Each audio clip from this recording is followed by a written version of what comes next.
विधान परिषदेच्या उमेदवारीवरून महाविकास आघाडीमध्ये जुंपल्याची माहिती सूत्रांकडून मिळते। उद्धव ठाकरेंनी विधान परिषदेच्या जागा परस्पर घोषित केल्याने काँग्रेसमध्ये तीव्र संताप असल्याचंही सूत्रांकडून समजतंय। नाना पटोलेंनी आज उद्धव ठाकरेंची भेट घेणं टाळल्याने महाविकास आघाडीमध्ये धुसफूस सुरू आहे का अशा चर्चा आता राजकीय वर्तुळात रंगल्यात। तर कोकण पदवीधर आणि नाशिकच्या जागेसाठी काँग्रेस आग्रही असल्याची माहिती सूत्रांकडून मिळते। आपण बघतोय विधान परिषदेवरून महाविकास आघाडीमध्ये जुंपल्याचं पाहायला मिळतंय। ठाकरेंनी परस्पर उमेदवार घोषित केल्यामुळे काँग्रेसमध्ये नाराजी असल्याचं पाहायला मिळतं आणि त्यामुळे नाना पटोले यांनी उद्धव ठाकरेंची भेट टाळलेली आहे।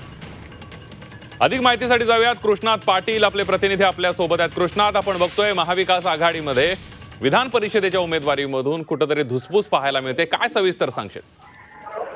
लोकसभा निवडणुकीला एकदमपणे सामोरे जाणारे महाविकास आघाडी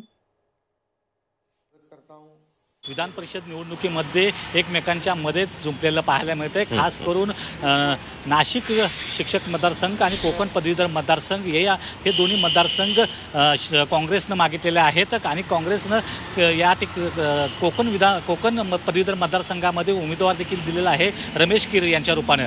रमेश कीर यांच्या विरोधात मात्र उद्धव ठाकरे यांनी किशोर जैन यांना उतरवलेलं आहे आणि या ठिकाणी कदाचित तिरंगी लढत होऊ शकते, कारण भाजपचा उमेदवार देखील त्या ठिकाणी आहे। परंतु काँग्रेसचा आक्षेप आहे की तुम्ही परस्पर हे चारही उमेदवार घोषित केलेले आहेत। महाविकास आघाडी म्हणून घटक पक्षांना विचारात घेणं गरजेचं होतं, कोणते उमेदवार तुम्ही घेणार आहात एकमेकांशी चर्चा करणं गरजेचं होतं। तशा प्रकारची चर्चा झालेली नाही आणि उद्धव ठाकरे गटानं हे एकतर्फी हे उमेदवार जे आहेत ते उतरवलेले आहेत, उमेदवारी जाहीर केलेले आहे।